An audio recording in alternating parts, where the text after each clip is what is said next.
on managing demographic changes in a dynamic community. It's Tuesday, September 13th, primary day, by the way, as a matter of fact. It'll be at the Radisson in Utica, and you can make reservations today at johnzogbystrategies.com. And John is on now. Good morning, sir. Hey, good morning, Bill. So what do you think? How close is this presidential race after all? Very close, and a lot closer than it should be. But if you take a look at the four-way race, and you should only really look at the four-way race with Gary Johnson and Jill Stein in, it's a 2-3 point race, and both candidates polling in the high 30s to low 40s. It should not be this close. The Democrat goes in with tremendous advantages in terms of the Electoral College and demographics, but Hillary Clinton just is not experiencing those advantages just yet. She's an awkward candidate, right? I mean, people just don't seem to. Well, many do. Certainly, many Democrats do, but people have a hard time warming up to her. They do, and it's in particular with millennials, and millennials meaning young whites and non-whites as well. There was just an article in the New York Times yesterday, in fact, a report on several focus groups that were done among young African Americans who were saying definitely not going to vote for Trump, but we're not going to vote for her. Yet we want to vote for a candidate because we like that candidate, not because she is a better alternative to the one that we don't like at all. Will the Green Party play a role? They have a female candidate at the helm.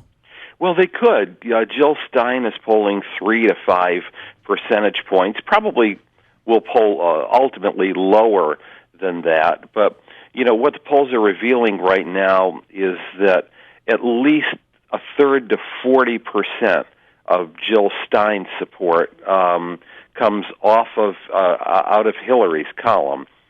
In a close race, that doesn't help. Yeah. And you talk about millennials. Do they just not vote? Well, they have been. They've been voting in 2008, 2012 in fairly substantial numbers, especially young women. That's, would help Barack Obama get the huge margins that he got in both elections. They don't vote in off-year elections, and you see 2010, 2014, the impact that has on the Democratic candidates when millennials don't vote. So there's a multiple risk here.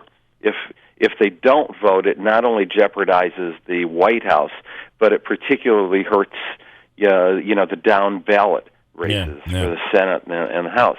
Speaking of those down ballot races, recent polling came out. The DNC had a poll that they released showing that Claudia Tenney and Kim Myers are in a dead heat. Surprising to you? Because we haven't heard much from Kim Myers.